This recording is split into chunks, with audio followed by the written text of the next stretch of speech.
Hello, j'espère que vous allez bien. Aujourd'hui, on se retrouve encore une fois pour un podcast. J'ai encore le Covid, mais j'avais vraiment envie de vous sortir cette vidéo avant dimanche. Donc voilà, si vous êtes prêts pour un podcast horreur, mais vraiment très gore, let's go.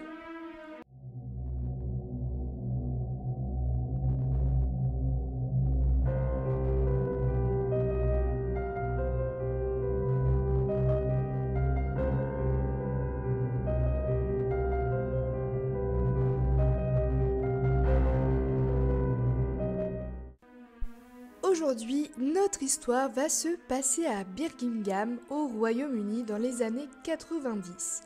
On y retrouve Tracy Andrews, née le 9 avril 1969 à Redditch. Elle va vivre avec ses parents dans une ville appelée Alpha Church, mais son père, malheureusement, va les quitter lorsqu'elle a 8 ans. On connaît pas trop le passé de Tracy, son enfance, tout ça, mais on sait qu'elle est vite devenue coiffeuse à ses 18 ans, mais pendant une courte durée, puis elle est devenue barmaid au pub du Lion Rouge à Alpha Church. Son rêve, derrière tout ça, son rêve de petite fille, était de devenir un jour une grande mannequin. Elle avait même fait des photos professionnelles pour un portfolio dans l'espoir d'un jour pouvoir le présenter à une grande personne. À 22 ans, elle tombe enceinte et a donné naissance à une petite fille du nom de Carla. Elle a eu cette fille-là avec son amour de jeunesse, Andy, mais malheureusement, après 4 ans de couple, ils se séparent peu de temps après la naissance de Carla. Vous savez pourquoi ? Parce que Tracy est tout simplement violente, agressive contre les plus petites choses du quotidien qui l'énervent. Et du coup, elle s'en prend à son copain. Il faut vraiment bien retenir son état d'esprit qui la met hors de elle. C'est vraiment très important, surtout pour sa personnalité. En 1994, Tracy a alors 25 ans et dans une boîte de nuit, elle va rencontrer un autre homme de sa vie, Lee Harvey. Et c'était comme une connexion instantanée entre eux, pas un coup de foudre, mais vraiment cette connexion. Lee est né le 20 septembre 1971, il a donc alors 23 ans lorsqu'il rencontre Tracy. Et ça, clairement pour lui, c'était son rêve d'enfance. Il a également une petite fille qui s'appelle Danielle, d'une ancienne relation. Tout le monde le décrit comme un super papa, il est proche de sa fille ainsi que de ses parents et même de sa propre sœur. C'est vraiment une personne en or. La relation évolue rapidement entre les deux tourtereaux et 4 mois seulement après leur rencontre, ils décident d'emménager ensemble dans la maison de Tracy. C'est alors une relation très volatile, ils se battent régulièrement et se disputent constamment. Et à chaque fois, le départ des disputes, c'était toujours sur la même chose, c'était sur la relation qu'il y avait entre Lee et la mère de Daniel, donc Anita. Et ils essayaient de bien s'entendre, tout simplement pour le bien-être de leur fille et pour son éducation. Mais Tracy était énormément jalouse de cette relation, alors qu'elle-même entretenait le même genre de relation avec elle et Andy, le papa de Carla. Honnêtement, c'était vraiment une relation extrêmement toxique vu que dans tous les cas, les deux étaient jaloux l'un de l'autre. De plus, la famille de Lee n'aimait pas du tout Tracy parce qu'elle avait une façon d'être vraiment bizarre. C'était une fille extrêmement arrogante, obsédée par elle-même, par sa beauté et surtout, elle aimait être le centre de l'attention. Et pendant 4 fois, il va revenir chez ses parents, il va revenir chez Tracy avant d'être viré, de retourner chez ses parents. Un soir, elle dit à Lee qu'elle va partir en boîte avec ses copines. Et alors, elle va lui dire de surtout pas venir dans la même boîte qu'elle. Et évidemment, il n'y avait pas 300 000 boîtes et il aimait aller aux mêmes endroits que elle. Et décide tout simplement d'y aller. Tracy, quand elle va voir Lee dans la même boîte qu'elle, elle va péter un câble et va faire une scène devant toutes les personnes qu'il y avait dans cette boîte de nuit. Mais elle ne va pas s'arrêter là, car tout simplement elle va le frapper avec une bouteille d'alcool et ensuite le mordre au cou, et elle va tellement le mordre fort au cou que l'un des témoins va alors dire que c'est comme si on l'avait croqué dans une pomme tout en laissant ce bout sans le manger. C'est vraiment horrible. J'imagine même pas la douleur que ça peut faire. Et malgré tout ça, quelque temps après, Lee va demander sa copine en mariage, espérant simplement que ça allait calmer le jeu et qu'il n'y aurait plus de jalousie.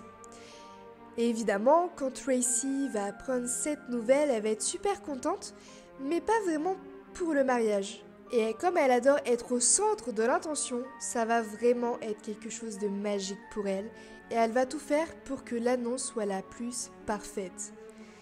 Il y avait une soirée organisée, une soirée barbecue, qui arrivait chez les parents de Lee, et elle s'est dit que ça allait être l'annonce parfaite.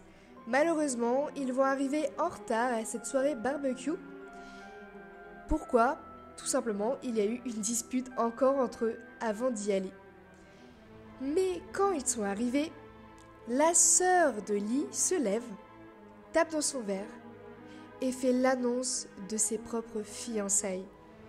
Tracy, vous vous en doutez bien, elle a explosé de colère et elle va alors hurler sur tout le monde et dire à son propre conjoint « Si tu vas au mariage de ta sœur, tu m'oublies, tous les deux c'est fini. » Et le pire dans tout ça, c'est que sa propre fille était invitée pour être la demoiselle d'honneur.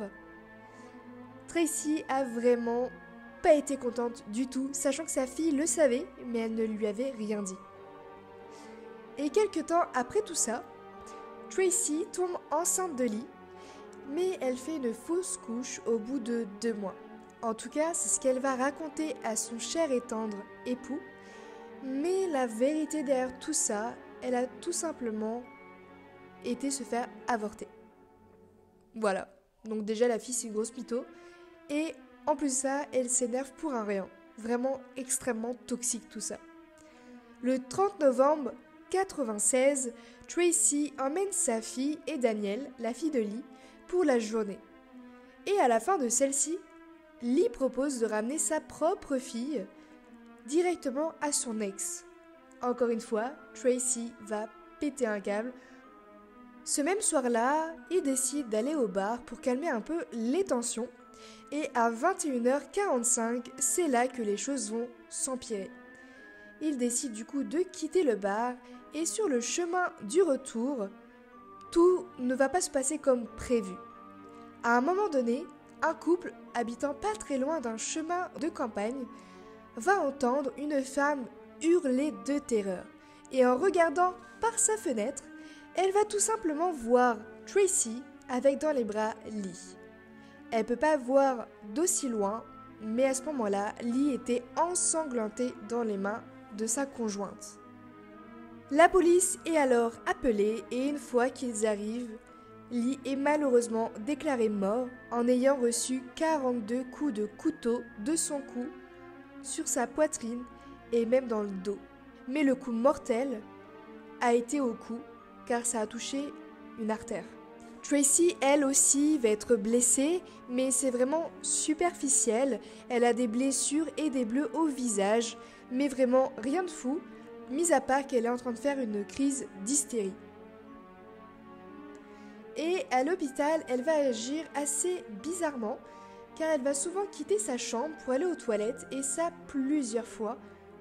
Les policiers vont alors voir Tracy pour savoir la scène, comment tout ça s'est déroulé. Tracy va alors dire que une voiture les a suivis et ils étaient assez insistants à vouloir essayer de faire partir la voiture sur le côté, promettant un accident. Et à un moment donné, Lee a décidé d'arrêter la voiture pour aller interpeller ses autres gars. Et à ce moment-là, les gars aussi se sont arrêtés et se sont mis à se battre avec Lee. Tracy alors a le courage d'intervenir lors de cette grande baston et le passager décide alors de la traiter de salope, puis la frappe et c'est pour ça qu'elle a autant de bleus et de blessures. Puis, une fois que Tracy est à terre, il décide de partir. C'est à ce moment-là que Tracy va aller voir son conjoint, qui saigne abondamment. Et c'est à ce moment-là que du coup la police va intervenir. Mais la police, en étant sur les lieux, vont trouver des choses un peu accablantes, car le pull que portait Tracy a des taches de sang, mais c'est plutôt des taches comme si c'était elle l'attaquante, et c'est pas plutôt des taches comme si elle était intervenue au moment où il était déjà à terre. C'était vraiment comme si c'était elle qui l'avait poignardé. En plus de ça, ce qui est assez bizarre, Tracy dit ne plus se souvenir de rien. Et au deuxième interrogatoire, elle se rappelle de la voiture, elle se rappelle de la couleur. Vraiment trop bizarre. Suite à ça, il y a eu une interview. Et pendant cette interview-là, de base, elle était très méfiante. Puis, elle s'est rappelée que quand même, c'était peut-être l'occasion de se faire connaître et pourquoi pas de devenir mannequin, de au moins montrer son potentiel à la télévision. Du coup, elle s'est dit, let's go, faire la victime. Je pense être une célébrité en passant par une héroïne. Elle raconte alors sa version des faits. Elle a regardé droit devant la caméra, devant l'objectif, et a dit au gars qui conduisait cette voiture d'aller à la police car il n'avait rien fait de mal et qu'il allait rien lui arriver s'il allait dire la vérité. Mais bien sûr que si, car tout simplement il est complice de meurtre. Si il existe vraiment. Et à ce moment-là, en fait, Tracy va vraiment répondre à beaucoup de choses, mais surtout va pas hésiter, va pas avoir la voix qui tremble, c'est vraiment digne des Oscars. Et un journaliste va leur demander: c'est assez étrange, vous êtes parti du bar à 21h45 et selon les estimations, il vous faut seulement 10 minutes pour arriver chez vous.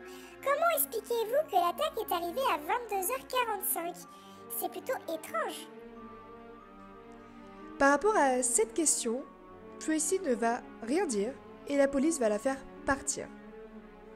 Le 4 décembre, Tracy fait une overdose de médicaments en laissant une lettre de suicide à sa fille, car elle dit qu'elle ne peut pas vivre sans lui, sans l'amour de sa vie.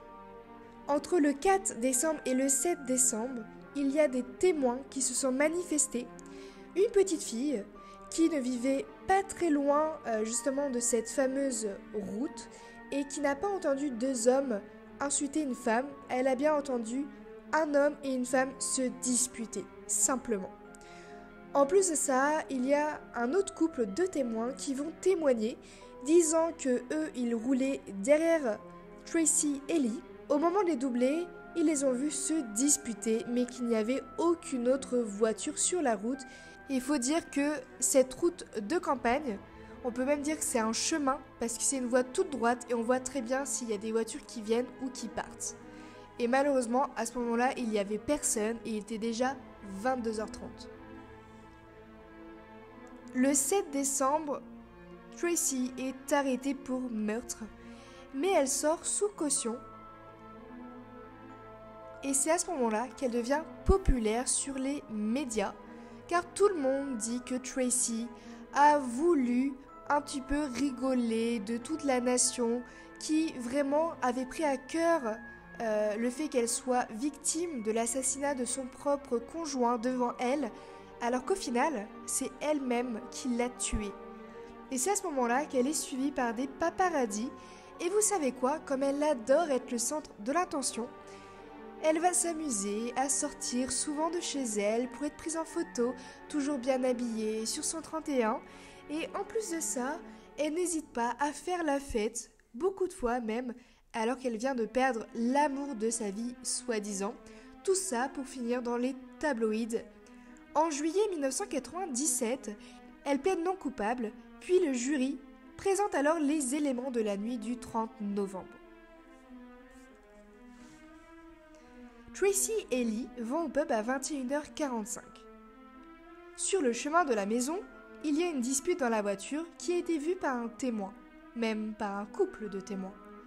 Lee arrête donc la voiture histoire de souffler un peu, mais alors Tracy prend un couteau suisse de la boîte à gants. Lee alors va se battre contre elle, ce qui explique les blessures de Tracy. Puis elle va lui mettre 42 couteaux avant qu'elle ne se rende compte de son geste. Et la preuve, encore une fois, est son pull qui est éclaboussé de sang. À l'hôpital, elle est allée souvent aux toilettes, tout simplement car elle a été jeter le couteau dans celle-ci et allait régulièrement vérifier que le couteau ne remontait pas. Ces bottes sont une preuve du couteau suisse car il y a une empreinte ensanglantée. Et en plus de ça, Lee avait 80 cheveux de Tracy dans la main. Donc pour eux, évidemment, le verdict est très simple. Tracy est coupable.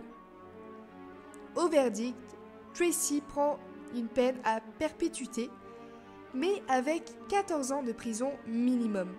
Et seulement après 2 ans de prison, elle décide de changer son histoire en légitime défense. Et vous savez pourquoi elle plaide coupable ? Tout simplement pour que les médias parlent encore d'elle et ne s'épuisent jamais de son histoire. D'autant plus qu'il y a eu une grande indignation publique, car Tracy a tout simplement fait de la chirurgie en prison pour sa mâchoire, histoire qu'on ne puisse pas la reconnaître, ce qui a quand même coûté 5 000 € à l'État. D'autant plus qu'elle était toujours accro au shopping en prison, ce qui est assez étrange. Je vois pas comment tu peux faire du shopping en prison. Néanmoins, elle recevait beaucoup d'argent et de lettres du public, ce qui lui permettait de faire ses fameux achats. Et en prison, elle était connue pour être une reine de beauté, la gourou de la prison, car elle donnait des trucs et des astuces au niveau des coiffures et du maquillage aux autres prisonnières. Vraiment, cette Tracy, elle est vraiment exceptionnelle. En juillet 2011, elle est libérée de prison à 42 ans, donc après sa peine faite de 14 ans minimum. Et elle décide de changer son nom en Tina Carter. Et en plus de ça, elle a teint ses cheveux en noir pour pas qu'on puisse la reconnaître. Mais évidemment, les caméras ont continué de la suivre. Et cette fameuse Tia a été remariée à un autre homme, mais aussi une photo d'elle a fuité. Le jour de la fête des pères, elle a tout simplement décidé de se déguiser tout bonnement en policière. Voilà, et ça a vraiment fait scandale à Londres. Donc vraiment juste imaginez la fille de Lee, qui en plus de ça avait une grande amitié encore actuellement avec la fille de Tia, et qui a pu voir cette photo de la tueuse, de la femme tueuse qui a tué son papa, s'amuser à s'habiller en policière comme si de rien n'était. Enfin bref, en tout cas vraiment cette histoire elle est vraiment incroyable quand même. Elle a égorgé son conjoint sur la route après une dispute. Déjà c'était vraiment une relation extrêmement toxique, mais là la toxicité a été à un level du jamais vu. En tout cas, cette histoire est vraiment incroyable. Ça m'a vraiment, je sais pas, j'ai vraiment été dégoûtée de savoir tout ça pour être encore une fois célèbre, on va dire. Néanmoins, à part être célèbre pour son meurtre indigne, je pense qu'elle n'est pas célèbre pour autre chose, à part en prison, hein. Reine de beauté, mais ça c'était en prison. Donc voilà, j'espère que ce podcast vous a fait plaisir et nous on se retrouve dimanche pour une nouvelle vidéo.